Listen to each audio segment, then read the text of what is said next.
Finally দিল্লিকে হারিয়ে অবশেষে জয়লাভ করলো কলকাতা। তার সাথে শেষ হলো আইপিএলের 48তম ম্যাচ। তো চলুন দেখে নিই পয়েন্ট টেবিলে কোন টিম কোন স্থানে রয়েছে। 1 নম্বরে আছে রয়্যাল চ্যালেঞ্জার্স ব্যাঙ্গালোর। তারা মোট ম্যাচ খেলেছে 10টি, যার মধ্যে তারা জিতেছে 7টি এবং হেরেছে 3টি। তাদের পয়েন্ট 14 এবং নেট রান রেট 0.521। টেবিলে 2 নম্বর স্থান অধিকার করেছে মুম্বাই ইন্ডিয়ান্স। তারা মোট ম্যাচ খেলেছে 10টি, যার মধ্যে 6টিতে তারা জিতেছে এবং 4টি হেরেছে। তাদের পয়েন্ট 12 এবং নেট রান রেট 0.889। টেবিলে 3 নম্বর স্থানে রয়েছে গুজরাট টাইটান্স। তারা মোট ম্যাচ খেলেছে 9টি, যার মধ্যে তারা জিতেছে 6টি এবং হেরেছে 3টি। তাদের পয়েন্ট হচ্ছে 12 এবং রান রেট হচ্ছে 0.748। টেবিলে 4 নম্বরে আছে দিল্লি ক্যাপিটালস। যারা মোট ম্যাচ খেলেছে 10টি, যার মধ্যে তারা জিতেছে 6টি এবং হেরেছে 4টি। তাদের পয়েন্ট 12 এবং রান রেট 0.362।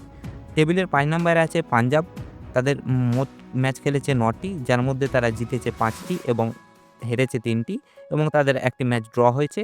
তাদের পয়েন্ট এখন 11 এবং রান রেট 0.177।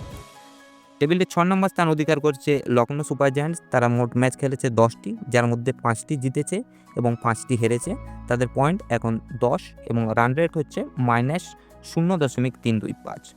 টেবিলে 7 নম্বর স্থান অধিকার করেছে কলকাতা নাইট রাইডার্স। তারা মোট ম্যাচ খেলেছে 10টি, যার মধ্যে তারা জিতেছে 4টি এবং হেরেছে 5টি এবং তাদের একটি ম্যাচ ড্র হয়েছে। তারা পয়েন্ট আছে 9 এবং রান রেট হচ্ছে 0.271। টেবিলের 8 নম্বর স্থানে আছে রাজস্থান রয়্যালস। তারা মোট ম্যাচ খেলেছে 10টি, যার মধ্যে তারা জিতেছে 3টি এবং হেরেছে 7টি। তাদের পয়েন্ট 6 এবং রান রেট -0.349। টেবিলে 9 নম্বর স্থানে রয়েছে সানরাইজার হায়দ্রাবাদ। তারা মোট ম্যাচ খেলেছে 9টি, তার মধ্যে তারা জিতেছে 3টি এবং হেরেছে 6টি। তাদের পয়েন্ট 6 এবং রান রেট -1.103। টেবিলের একদম লাস্টে আছে চেন্নাই সুপার কিংস। যারা ম্যাচ খেলেছে 9টি, যার মধ্যে তারা জিতেছে 2টি এবং হেরেছে 7টি।